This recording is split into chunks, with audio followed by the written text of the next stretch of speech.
Hi friends, welcome back to my channel. Videos పెట్టక చాలా days అవుతుంది కదండి. రీసెంట్గా మా తాతయ్య గారు కాలం చేశారనమాట. అందువల్ల వీడియోస్ పెట్టడానికి కుదరలేదనమాట. ఇంకా గార్డెన్లో పిచ్చి మొక్కలు అయితే పెరిగిపోయాయండి. అవన్నీ కూడా తీసేసాను. ఇంక తర్వాత షాప్కి వచ్చి షాప్ అంతా కూడా క్లీన్ చేస్తున్నానండి. దాదాపు 20 డేస్ పైన అవుతుందనమాట షాప్ తీయక. మధ్యలో హెల్త్ ఇష్యూస్ కూడా వచ్చాయి. అందువల్ల షాప్ అయితే తీయలేదండి. ఇంకా కబోర్డ్లో గాజులు ఉన్నాయన్నమాట. అవన్నీ మళ్ళీ బీరువాలో అయితే పెట్టేశాను. ఇంకా తర్వాత గాజులు తీసిన ప్లేస్లో అయితే లైనింగ్ థాన్స్ ఉంటే అవైతే పెట్టేశానండి. ఇక్కడ ఈ లైనింగ్ ఫోల్డింగ్ అయితే ఊడిపోయింది. ఇది 20 మీటర్స్ అయితే ఉంటుందండి. దీనైతే ఫోల్డింగ్ చేయాలన్నమాట.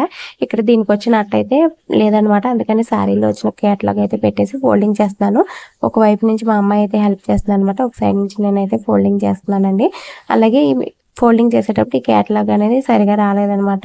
అందుకని క్లాత్ మొత్తం ఫోల్డింగ్ చేసేసిన తర్వాత ఈ క్యాట్లాగ్ అయితే తీసి పక్కన పెట్టేశానండి. మనకి ఎక్కువగా రన్ అయ్యే కలర్స్ థాన్స్ పెట్టుకుంటే మనకి ఈజీగా ఉంటుందన్నమాట.